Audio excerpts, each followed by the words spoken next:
Once dead, an individual loses some spark, some intangible element in biological death that cannot be regained. Of course, we the living, being still alive, can never know for certain. Theories regarding the afterlife are myriad, but even the most powerful mages in Tamriel have never returned from death's reach to report their level of awareness in that state. As such, there are those in the communities of Tamriel, both magical and not, that decry the use of soul-trapping spells. The eccentric archmagus Alomian of the First Era famously asked, "Would you like to spend your afterlife powering my levitation staff?" If you ask any mage to name you the most forbidden practice on Tamriel, they would not hesitate to respond necromancy. The desecration of a corpse in such a profane act is sacrilegious and an insult to one's sentient peers and ancestors. The Dunmer especially are likely to become hostile should they hear you try to play Daedra's advocate to the practice in any way. But there is another practice, one that evokes scarce little sympathy from most magic users, that I believe is far more heinous than even necromancy. This practice is classed as a subsection of necromancy, yet appalls me more than any reanimation spell in existence. This practice is soul trapping. Influential wizards have regulated this art over time, and for the most part, this has worked. However, some of these efforts have been ineffectual, and some mages will argue to the death against these regulations, as immoral soul trapping can be an incredibly lucrative business. Necromancy could be used to raise a legion of the undead, and it's glaringly obvious why mages would outlaw it unanimously, but thanks to Enchanting, soul trapping is a tempting prospect, and many wizards are willing to compromise their morality in order to create valuable, powerful artifacts. Reanimating an individual's corpse is an atrocious act, but stealing an individual's soul, denying them their afterlife, all for personal gain, that is the greatest mortal crime imaginable, and it is an act that would not be carried out so often were it not for the seemingly harmless convention of enchanting. Hey guys, it's Drew here and welcome back to FudgeMuppet. Once again, I'm posted up at the College of Winterhold, justifying my immense tuition fees by attempting to absorb as much knowledge as possible from the Arcanium. And as I was reading an introduction to soul trapping, I was surprised to learn just how divided the magical community is on this subject. It seems obvious to me, and to the majority of magic users, that white soul gems are accepted, while black soul gems are forbidden, yet the discussion rarely tends to be that black and white. So, in this lesson, we're going to dive into the darkest depths of the subject, and get to the bottom of this frightening practice. As we talked about in our last lesson, the idea of categorizing spells into defined schools of magic is a deeply flawed system.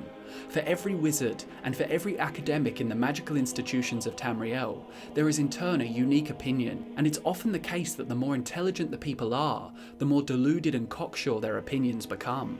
What constitutes the defining characteristic of a spell is extremely subjective. Using Berrow's speech to the battle mages about destruction being a subset of alteration, as an example again, we see a master illusionist in Berrow calling the school of destruction narrow and shallow, and in response we see a master of destruction, the battle mage named Malvisor, claim that you could easily apply Berrow's logic to illusion as well. He states, "It would make as much sense to say that the school of alteration, being all about the actuality of change, should absorb the school of illusion, being all about the appearance of change." The battles of wit between mages is often comparable to that of bickering children, but this is relevant because we have to deal with conflicting opinions in regards to what school soul trapping should be filed in. It is most commonly accepted as a subset of necromancy, which is in turn accepted as a subset of conjuration, yet prior to the 201st year of the Fourth Era, it was classed as a mysticism spell, mysticism being the school devoted to the manipulation of magical forces and boundaries, to bypass the structures and limitations of the physical world. Just as the Aelids were the first documented wielders of alteration magic, the Sigic Order of Artaeum were the first to use mysticism. There's plenty to be said about mysticism, which we will get to another time, but soul trapping is understandably considered a part of the school due to the fact that it bypasses the structures of the physical world and interferes with the natural process of a mortal soul travelling to the afterlife. Regardless of what school you may place Soul Trap in, the spell is only relevant and only worth casting if you happen to be a student of the Enchanting School of Magic, and for that reason, I'm going to class the two together. Enchanting is the act of endowing objects with magical properties through the use of a soul, almost always with the use of a soul gem. There are no spells associated with enchanting, and it functions much more like crafting than casting. Enchanted items, when created by a skilled enchanter, can be unbelievably powerful, and as a result, unbelievably valuable. Some of the most prized artifacts in the history of Tamriel were created through enchanting. Take the Umbra Sword, for example. At the request of the Daedric Prince Clavicus Vile, the ancient witch Nainra Ware enchanted this sword so that it could send mortal souls directly from Mundus to his realm. And how about Volendrung, the legendary Hammer of Might? Created by the Rorke and Dwemer clan, this hammer could paralyze foes and drain their strength. The weapon was so powerful that it became the artifact of the Daedra Lord Malakath.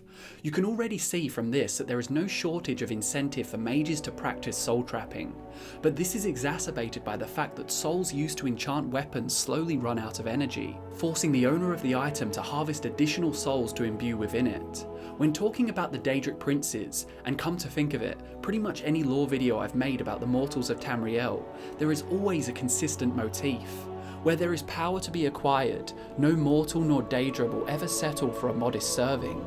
They will always strive to get as much as they possibly can. It seems to be hardwired into mortals to take more than they need, and that is where the problem arises in soul trapping and enchanting. You see, thanks to influential mages like Vanus Galerian, the founder of the Mages Guild, we do actually have fair regulations on what soul trapping is legal and what soul gems are legal, but the problem is, the parts that aren't legal, well, they're far more powerful. By compromising your morals and using those forbidden black soul gems, you could make a much better enchanted item. And what's the price of doing that? Well, for the victim it's an eternity of imprisonment. It's a never-ending sentence, a condemnation to dwell for all time in darkness, in the purgatory named the Soul Cairn. During the Oblivion Crisis, the Archmage of the Mages Guild was a Breton named Hannibal Traven. This honourable mage is renowned for his opposition to the dark arts, especially necromancy. In fact, he even formally put the black arts on trial, and the summary was documented for future generations to study. I have a copy here with me in the Arcanium, and I noticed one glaring fault with the trial. The disdain directed towards necromancy often acts as a shield to the soul trapping subset, and there is next to no mention of soul trapping in the trial. The conversation soon devolves into stating that all schools of magicka are dangerous to the uninitiated. A simple fireball spell from the School of Destruction can cause great harm when cast by a novice, not only to others but to the mage himself. But I would argue that, even in the worst case, if you engulfed someone in flames with a fireball, that doesn't come close to the cruelty of enslaving the soul of another, revoking their mortal right to a peaceful afterlife. Master Grakog then continues to say, the school of mysticism by its very nature forces the practitioner to divorce his mind from logic, to embrace a temporary sort of insanity, which one might argue is very like corrupting one's soul. When a student of conjuration summons a guardian ghost, he is touching on the school of necromancy. When a student of enchantment uses a trapped soul, he too may be considered guilty of a black art. This is the closest the trial gets to denouncing soul trapping, but it is being used as an argument against regulation, not an argument for it. Before we talk further about the potential for great evil in soul trapping, let's first address the distinction between the legal accepted kind and the more dangerous unaccepted kind. Souls can either be black or white. The white kind belong to animals and lesser creatures. However, there is some ambiguity when it comes to determining what life form will produce a white soul. For example, the Falmer found in the caves and ruins of Skyrim offer white souls, despite formerly being the sapient and prosperous elven rulers of the north. The most logical explanation I could give for such a phenomena is that the colour of a being's soul can change, or perhaps even be corrupted. The Snow Elves experienced a forced devolution at the hands of the Dwemer, and I would wager that this transformation, from the once glorious Snow Elves to the stunted savages in Chaurus shell armour, is what caused their souls to turn white. Anyway, despite the distinction between white and black souls not being entirely consistent, it is entirely acceptable to harvest white souls for use in enchanting. These souls also vary in size from minor to petty, then lesser, common, greater, grand, and divine. For each soul size there is a corresponding soul gem that will adequately store the soul. Black souls, on the other hand, while their sizes may vary, can only be captured inside of a black soul gem, and due to the fact that black soul gems are designed to ensnare the souls of sapient mortals and Daedra, anyone in possession of a black soul gem is advised to treat it with the utmost prudence.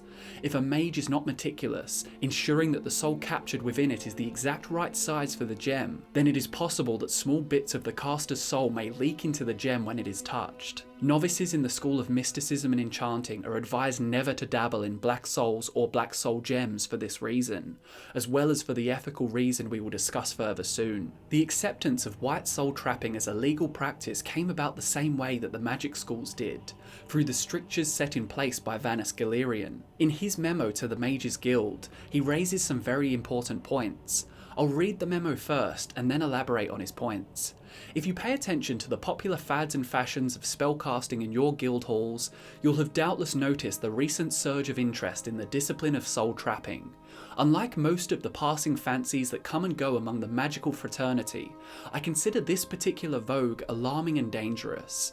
There are reasons why soul trapping has never been part of the core curriculum of the Mages Guild, taught to only the most experienced and dependable wizards, and then only for certain specific uses. First of all, it is technically a subset of necromancy, and on that basis alone it should be abhorred. Second, it is a magical technology that practically invites abuse.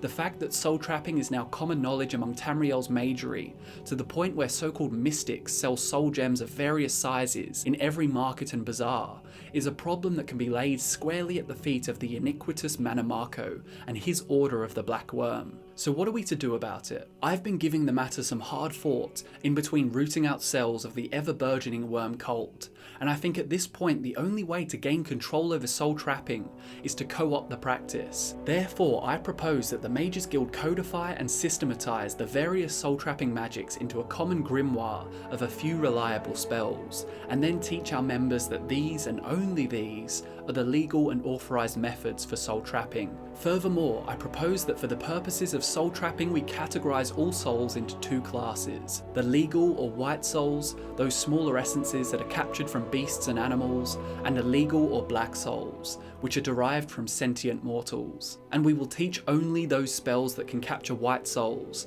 forbidding our students to use the larger soul gems on sentients. We can discover from Galerian's memo that soul trapping was only ever introduced to mainstream magical institutions out of a necessity to inform those who may be coerced by Manamako into using it responsibly. Since this memo was released, all of Galerian's trepidation has been forgotten. It is so commonplace now that with Manamako no longer a threat, it has occurred to no one that it may be wise to reform the practice and rein it in a bit. The reality is, at least as far as I can tell, enchanting is such a profitable and fruitful endeavour that removing all soul trapping from the curriculums would cause a huge stir. And where there is money or power to be obtained, restrictions on said practices are never likely to pass. Vanus Galerian was clearly trying to appease those who wished to learn soul trapping. In his eyes, bringing white soul trapping into the mainstream was a greater good, one that would prevent law-abiding mortals from dabbling in black souls. But even using white souls is not completely ethical. You see, as written by Warlock Alinian in his introduction to soul trapping, some mages would argue that, once dead and soul trapped, a creature's spirit is merely an echo of its previous life, no longer aware of what goes on around it. As such, they argue that soul trapping is not unethical. In fact, it's a waste of resources to leave the soul of the deceased free. But the counter-argument to this is that we the living, being still alive, can never know for certain. The nature of the soul is not knowable. Every wizard that has attempted it vanishes without a trace. What can be known is that souls are a source of mystic energy that can be harvested. How can you argue that this practice is moral if it's impossible for you to prove that it isn't? Another argument is that animals and lesser creatures have no afterlife, so soul trapping must therefore only absorb their life energy and not their soul. Even if this could be proven by a living mortal, how do you explain creatures like Arvak in the soul cairn? It's a messy debate, and if Tamriel has its own version of Peter, protesters would be throwing pails of animal blood over every mage on the continent. As for trapping black souls though, there is no discussion to be had. This is the most vile, reprehensible act a mage could ever do. Yet if you look hard enough, Black soul gems are not particularly difficult to find, and while it is frowned upon and considered taboo, you are unlikely to be reprimanded for enchanting with one inside of a magical institution. With the Mages Guild disbanded, there is no real binding law preventing a mage from dabbling in the dark art, only an ethical code that persists as more of a loose guideline. When a mortal soul, a black soul, is trapped inside of a black soul gem, their soul is sent to the soul cairn for all eternity, deprived of their predetermined afterlife. An honest and innocent man, mer or beast could be subjected to sempiternal servitude, ruled by the evil ideal masters. These omnipresent beings created the cairn, and craved nothing more than new souls to populate their plane. Once mortal sorcerers from the Malefic era, these entities have no humanity left, and show no mercy to the cursed souls they hold captive. This dark and desolate wasteland, marked by charred ruins and fields of bones, is almost completely devoid of life. The trees are long dead, and the soul husks, which serve predominantly as an eyesore, are the only living things around. If you were to kill a Nord and trap his soul, his entry to Sovngarde would be forfeited. Instead of feasting with Nordic heroes to the beat of the drums, he would wander the barren wastes in perpetual misery. Depriving a Khajiit of passage to the sands behind the stars would be the greatest punishment imaginable to the beast folk. Every good soul is promised their flight beyond, to bask in the warmth without end. In comparison, the soul cairn would be harrowing. This practice was once left out of all magical institutions entirely, and for good reason. When it made its way into the mainstream, it was done so with great caution. Now the practice is very popular, and exchanges moral discussion for the promise of affluence and power. With the Mages Guild disbanded and unlikely to make a resurgence, there is little in place to stop magic users from engaging in unethical practices, and for that reason, I fear that there is no combination in the magic community more dangerous than the soul trap spell and the lucrative school of enchanting. And there you have it, guys. I'd be interested to hear your thoughts on this discussion. The morality of soul trapping and enchanting is one of the few remaining ambiguous subjects in the academia of Tamriel. Thanks so much for watching, guys. If you enjoyed the video, a like means a lot to us. Once again, I've been Drew, and I'll see you in the next one.